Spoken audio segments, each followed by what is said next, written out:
내가 왜 떨어진 거죠?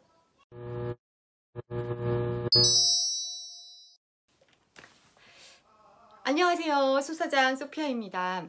제가 저저번 주인가요? 글로벌 크리에이터에 지원을 했다가 마지막 면접 심사를 보고 왔는데 떨어졌다는 말씀 드린 적 있죠. 그래서 제가 막 불쾌하다 막 이러면서 영상을 찍은 게 하나 있었는데요. 그래서 댓글로 많은 위로도 받았습니다. 근데 제가 떨어졌지만 메일을 보냈었어요. 왜 제가 떨어졌는지 설명 좀 해달라고.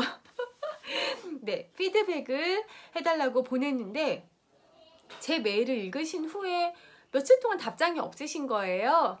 그래서 답장을 안 해주시는구나 하고 있었는데 며칠 전에 답장이 왔습니다.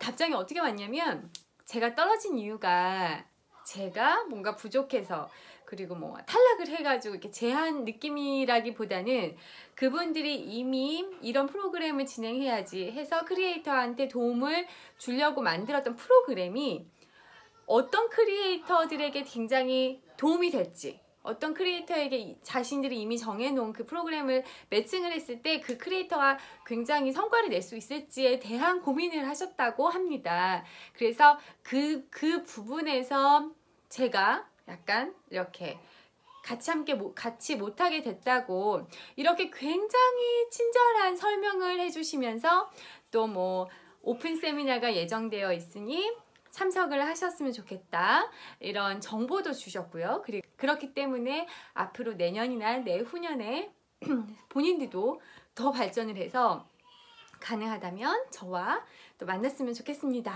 이런 응원의 말씀까지, 그리고 뭐 궁금하신 점 있으시면 문의를 주면 본인들이 자신들이 열심히 조언을 해드릴 의향이 있으니 메일도 보내주세요. 이렇게 굉장히 친절하면서도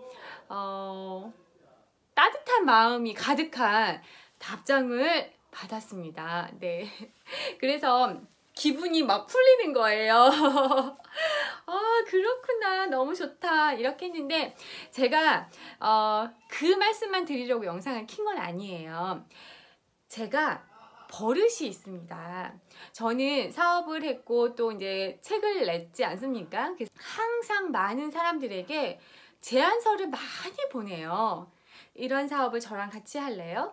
이런 일을 저랑 같이 할래요? 뭐 제가 이런 기획이 있는데 제 책을 내주실래요? 이런 식으로 출판 제안서부터 해서 사업 제안서까지 굉장히 많은 제안서를 보내고 거절은 또 얼마나 많이 받겠습니까? 맨 거절 막 받아요.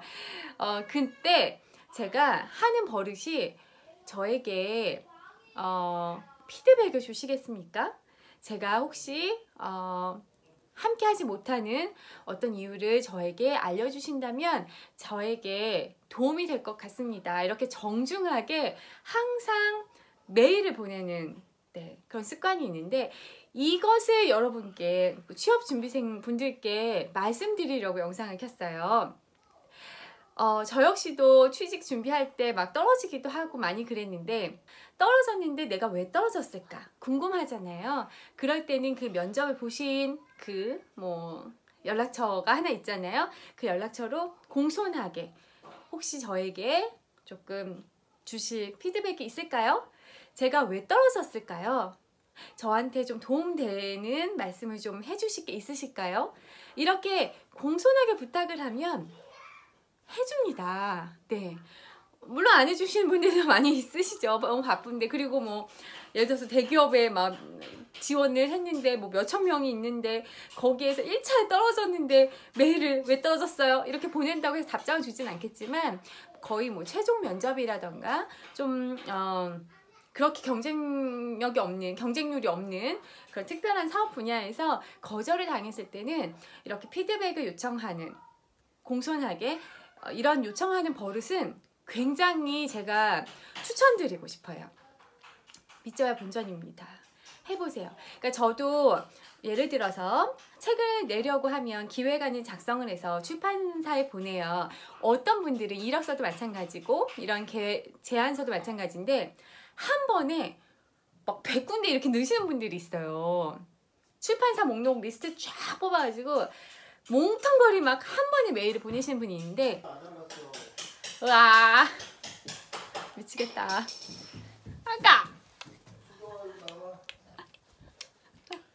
아가 안녕하세요. 아고 아가 어른이에요.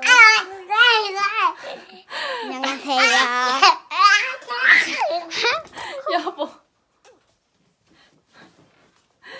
네, 저는 한 번에 뭉탱이로 뭔가 제안서나 이력서를 보내는 그런 성격은 아니에요. 항상 제안서도 출판사에 하나를 보내고 만약 거절이 오거나 연락이 안 온다 하면 그때 뭐 혹시 저한테 도움을 주실 만한 말씀이 있을까요? 라고 메일을 보낸 다음에 그것도 없으면 이제 두 번째 출판사에 다시 또 보내고, 만약 이렇게 거절을 하셨는데 제가 피드백을 주실 수 있나요? 했을 때 피드백을 주신다고 하면 그거를 바로 제안서에 반영을 해요.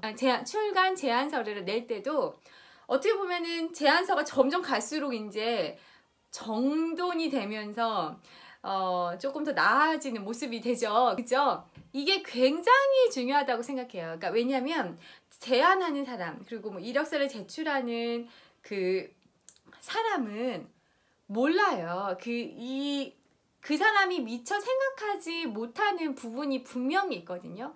내가 알면 보완을 분명히 제 스스로 하겠죠. 근데 그게 아니라 몰라서 못하는 부분이 분명히 있습니다. 그런데 이것을 그냥 떨어졌네, 기분 나쁘다, 술 한잔 할까, 이런 식으로 그냥 이렇게 흘려보내는 것이 아니라 왜 내가 뭐가 좀 부족했을까, 이번에 어떤 점 때문에 내가 거절을 당했을까, 이런 거를 물어보세요. 계속 공손하게. 그것도 그냥 띵 메일로 제가 왜 떨어졌죠?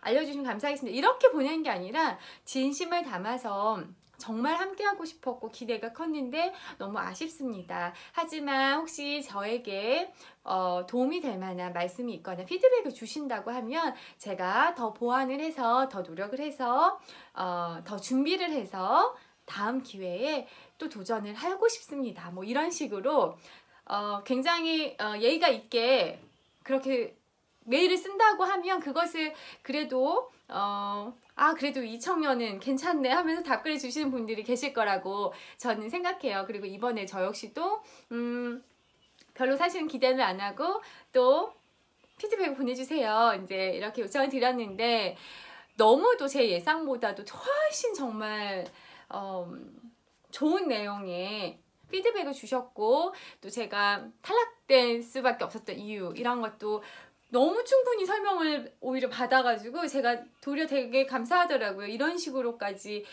되게 차근차근 설명도 해주시고 이해를 구하는 이런 모습에 오히려 그곳에 대한 신뢰도가 굉장히 높아졌다고 할까요? 네, 그렇습니다. 여러분, 강추드리는 방법입니다. 그래서 이력서도 처음과 100번째 회사를 쓴다고 쳤을 때, 가정했을 때 처음과 100번째 이력서가 똑같으면 절대 안 돼요. 그러면 1000번을 써도 아마 결과가 똑같을 겁니다. 첫 번째 썼는데 조금 고쳐보시고 또 고쳐보시고 이런 식으로 해서 점점 이력서도 가다듬고 나아지셔야 합니다. 네, 피드백이 만약 없을 수도 있잖아요. 보통은 이제 회사는 굉장히 경쟁률도 치열하고 지원자들도 많기 때문에 일일이 그런 답변을 하기가 힘든 상황일 수도 있잖아요. 그래도 다시 이력서를 보고 내가 왜 떨어졌을까? 조금 더 수정을 계속 보면서 수정을 하면은 됩니다. 계속 읽어보시고 큰 소리로 읽어보시고, 네, 이렇게 서서 읽어보시고, 그러니까 뭐 다양하게 계속 읽어보시면 좀 이렇게 읽다가 막히는 부분도 있고요. 이 점은 조금 다르게 써야겠다, 뭐 이런 생각도 계속 드실 수 있어요. 계속 수정한다는 생각으로 조금 더 나은 이력서나 제안서를 보내겠다는 그런 마음으로 도전해 보시면 결국에는 좋은 결과가 있을 것이라고 생각합니다. 그럼 오늘 영상을 여기까지 할게요. 그럼 다음에 또 만나요. 안녕. 내가 왜 떨어진 거야?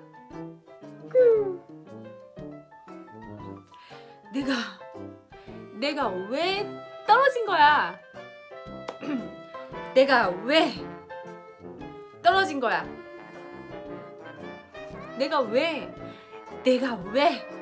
떨어진 거죠?